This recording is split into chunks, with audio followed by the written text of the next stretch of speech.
మన శక్తి, మన ఎబిలిటీ, మన యొక్క ఓపిక అంతా కూడా కైలాస యాత్ర యొక్క పరిక్రమలో యూజ్ చేసుకోవచ్చు. కాబట్టి ది బెస్ట్ మార్గం.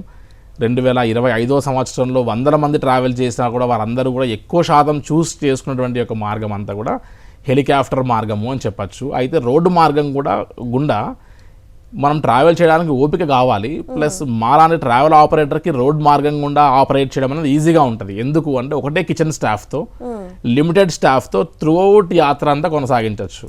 ఓకే, కిచెన్, ఫుడ్ మొత్తం మీరే చూసుకుంటారు. ఎందుకంటే హై ఆల్టిట్యూడ్ ప్రాంతము ప్లస్ చైనీస్, నేపాల్ ల్యాండ్లో మన ఓన్ ఫుడ్ లేకుండా మనము అక్కడ ఉన్నట్టుగా ఫుడ్ మీద డిపెండ్ అయ్యి మనం అక్కడికి వెళ్ళి మనం ఆయా ఆహార పదార్థాలు తీసుకోవడంలో మనలాంటి ఏజ్ గ్రూప్ వారికే ఫుడ్ అనేటువంటిది మారితే పక్క స్టేట్కి వెళ్తేనే మనం భోజనం చేయలేము. అటువంటిది 10 days యాత్రలో ఈ పెద్దవారు మన డైట్ లేకుండా ఆ డైట్ తీసుకొని రెసిస్ట్ కావడం ఇబ్బందికరంగా ఉంటుంది. కాబట్టి మన సౌత్ ఇండియన్ టీమ్ కిచెన్తోనే త్రూఅవుట్ యాత్ర కొనసాగుతూ వస్తుంది.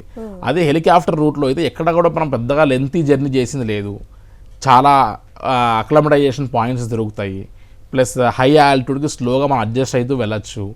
ఎక్కడ కష్టపడకుండా వెళ్ళి రావచ్చు. పరిక్రమ అనేటువంటిది మనం తీసేస్తే నాట్ ఈవెన్ 1 kilometer కూడా నడవకుండా మనం కైలాస యాత్ర చేయొచ్చు. మన స్టాప్ వాచ్ పెట్టుకొని మనం కరెక్ట్గా ఎయిర్పోర్ట్లో, ఫ్లైట్లో వాటిలో నడిచింది కాకుండా హెలికాప్టర్ దిగిన తర్వాత మళ్ళీ హెలికాప్టర్, ఫ్లైట్ ఎక్కేటప్పుడు, బస్సు ఎక్కేటప్పుడు మొత్తం లెక్క వేస్తే కైలాస యాత్ర అంతా పూర్తయినంత వరకు మనం లెక్కేస్తే 1 kilometer కూడా మనకు వాక్ ఉండదమ్మా.